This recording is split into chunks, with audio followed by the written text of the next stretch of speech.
everybody, I'm Dennis Daly. I spent 20 years with United Press International, most of it with the old UPI Radio Network.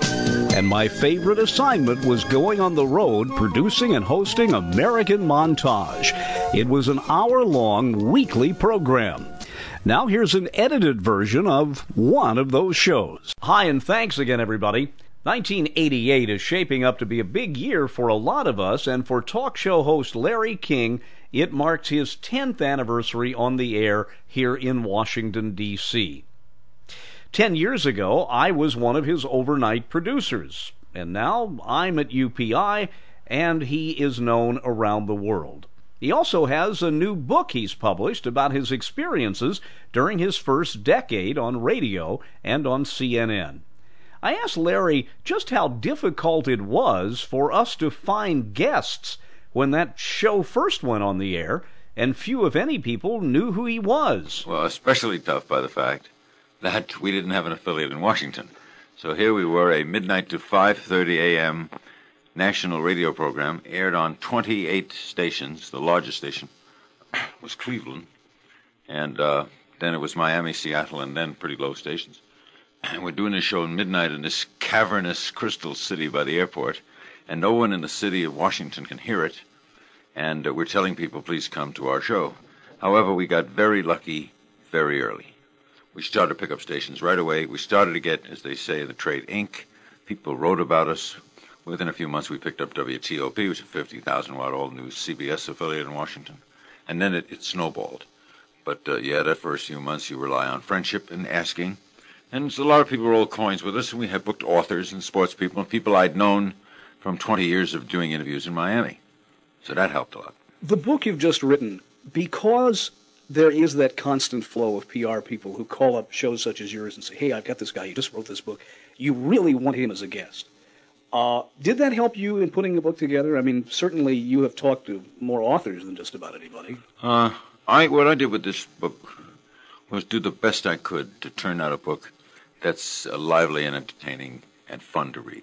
It wasn't my idea. I was having lunch with Sterling Lord. He's a very well-known agent in New York. He looks like his name. He says, close your eyes, Sterling Lord. You're right. And I was telling him stories. It was just swapping stories. And I told him about Nixon and Humphrey and baseball stories. And he says, there's a really good book in this, a book of anecdotes, a David Nivenish kind of book, a book where you just sit and remember. And I said, I don't have the discipline to do that. I have great respect for writers. And even though I do a column once a week, I couldn't sit down. And he said, well, I'll get you a writer. He got Peter Ochogrosso, terrific.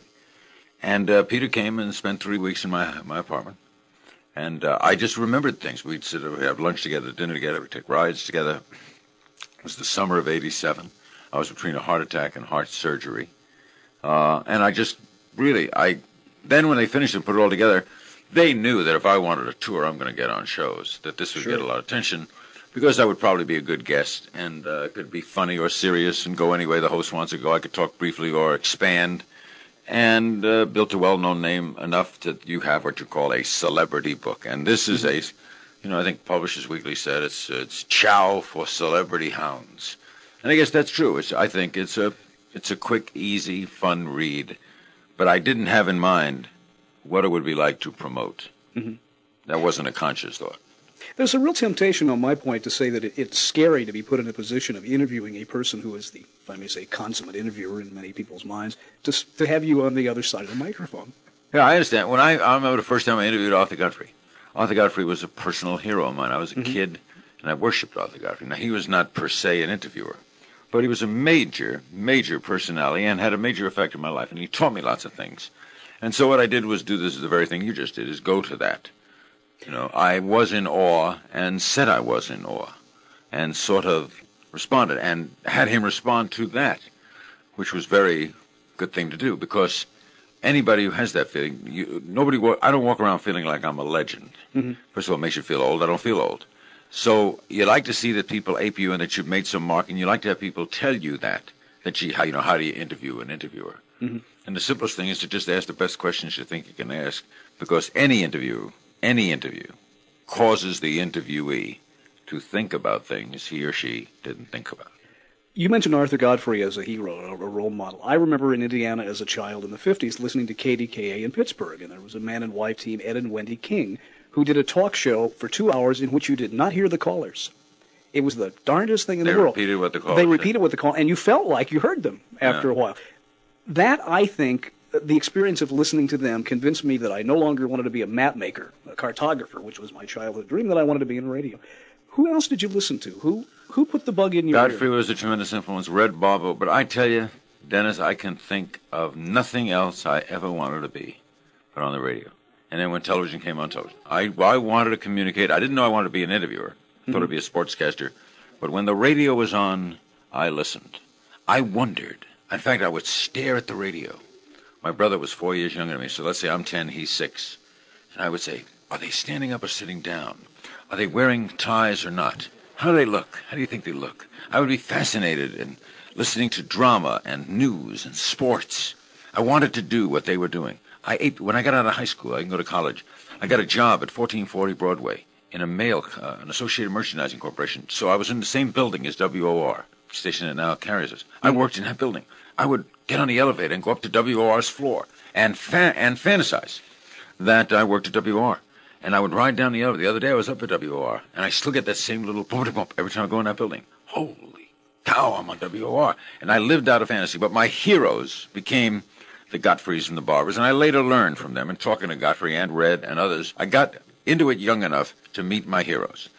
And the thing I learned from them, there's one basic thing I'll tell you. It could be used by anybody probably in any business, but it certainly applies in this one. Godfrey said it best. The only secret in this business is there's no secret.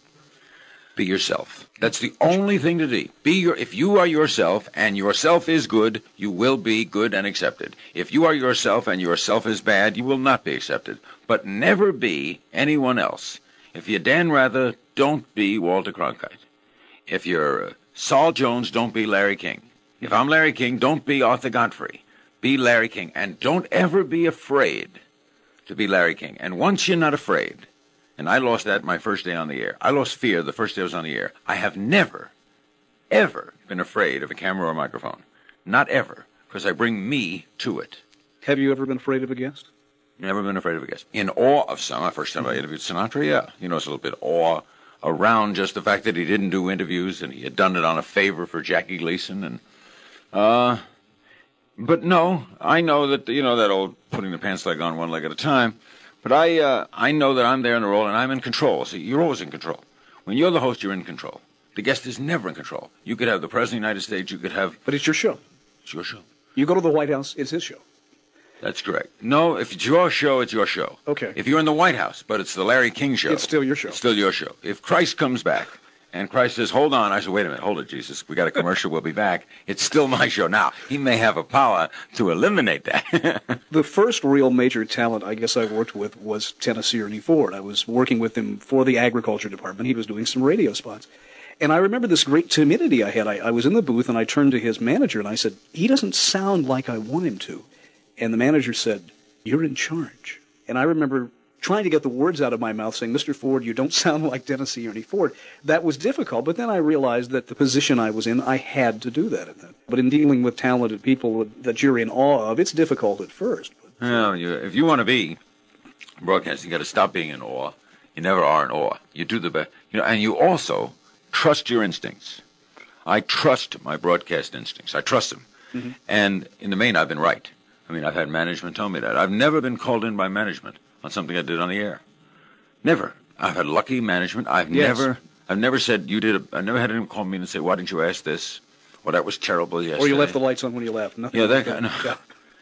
But what I trusted myself, and so I was on WNBC Radio New York the other day, and the host said to me, well, "Does no situation throw you?" I said, "No, I've seen everything. There's nothing new." He said, "Supposing I gave you something new?" I said, well, "What do you got in mind?" He says, "Okay, let's say," and he looked at the clock, and it was 6:29. This was a show that was on from 6 to 7. He said, "Okay, supposing someone came into this room right now and said, Larry, Tom Brokaw's had a fainting spell. There's nobody else in the building. Here's the script. You're the host of the Nightly News. It's on in 10 seconds. 9, 8, 7, 6, 5, 4, 3, go. And I said, right to this guy on the air, good evening. My name is Larry King. I've never anchored the news in my life. Tom Brokaw's had a fainting spell. I'm going to be your host for the next half hour. I've just been handed the script. We're going to do my best to bring you the news. I may turn to the wrong camera. I'm getting hand signals from people I don't know. I'm going to read it as best as I can. If you wish to tune to something else, I'll understand. But if you hang with me, I'm going to do the best job I know how from professional experience to bring you this news. That's what I do. Now, first, no one's tuning out. What's he going to do? Is he going to screw up? The audience is going to grow. 2, if I screw up, they're all with me. Nothing can go wrong. If it goes wrong, we're all in this together, guys. Okay, so I turn to the wrong camera. So what? Larry's never done this before. His job don't depend on it. Larry thumps. He breaks for commercial. There's no commercial ready to go. We're all in this with Larry together. All Larry did was be honest. Sure. Now, most guys, given that, would do this. Hi, I'm Leslie Forbush, sitting in for... Who am I sitting?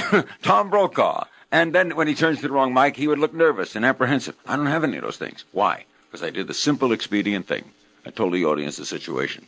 Larry, thank you. Thank you, Tim.